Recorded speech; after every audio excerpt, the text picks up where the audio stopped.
Hello, Margell, Stephen here, Bavarian Motor Repairs, continuing to look into the vehicle for you. This little device that we have right here is a crankcase manometer. Obviously, it's electrical to give us a nice reading in millibar to read the crankcase pressure.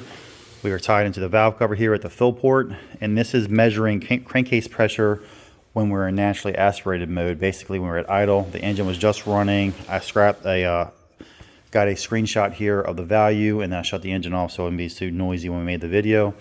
So at idle, the crankcase pressure system is working as it is intended, but this valve cover has two systems into it. The one that comes off of the intake tube here and wraps around here, this is the boost side that goes up along the intake manifold, and then down here on the exhaust side, there is the naturally aspirated version of the crankcase pressure system. So there's two pressure systems for the control crankcase pressure and one valve cover, and because this is turbocharged, it is required to work that way for the vehicle. I do have a old valve cover here that I pulled out of the trash pile, and you can kind of see on the underside of it, this is the exhaust side of the valve cover, and that is the naturally aspirated side for crankcase control, and up here integrated into here is the boost side, pardon me. So what I'm thinking is the boost side of the valve cover has failed. There's a valve that's integrated in there, and I think that valve is hanging open once we get into some throttle and some boost, and it's sucking oil. I replace these valve covers all the time. For the low side, I'll measure the crankcase pressure, and it'll be really low at 20 millibar, or depending on how the valve fails, or it'll be really high up over 100 millibar. So as you see here in the description, I have the factory training manual pulled up.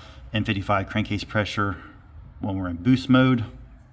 The air is coming out of the turbocharger through the throttle body.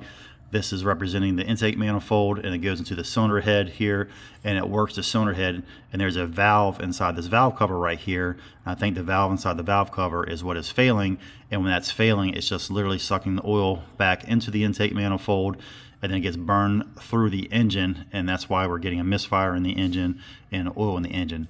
So like I said, this is what our belief is, but unfortunately there's no way to test boost mode that I know of. At the moment, I'm still reaching out to people to see if there's a way to test this or not. And this diagram right here is naturally aspirated mode, like when we were just simply idling the vehicle a minute ago. Air hits the turbo, but it doesn't go through the intake manifold at idle. During idle, it's diverted in other directions, so it doesn't get burned. So I think that is one of the only reasons where when the car sits here and idles, it idles fine, doesn't smoke, it doesn't consume oil, anything of that nature. But as soon as you go to drive it, you give it some throttle, the boost builds, pardon me, and then we're having that oil consumption. So my next game plan is to do some health checks on the engine, remove the spark plugs, send a camera down the bores to do a visual inspection. If I do not find any failures there, then we can do a leak down and compression. And if we determine that the engine is healthy and there's no mechanical damage there and no other reason for that, then my next course of action would be to replace or recommend replacing the valve cover assembly. But like I said, we want to do our due diligence, and I don't want to sell you an expensive valve cover when the whole engine may be failed. But my suspicion is the valve cover is what is causing this issue. So we need to do a little bit more testing to get you that proper answer and guide you in the right direction on this process. So I hope this has made sense to you. Dave and Dina will always be there to help you guide you through this process, and if necessary, I'll be available to talk to you as well to help you guide you through this process. I'm going to go ahead and send it your way. Hopefully get your blessing and move forward. As always, you're in great hands here at Bavarian Motor Repairs.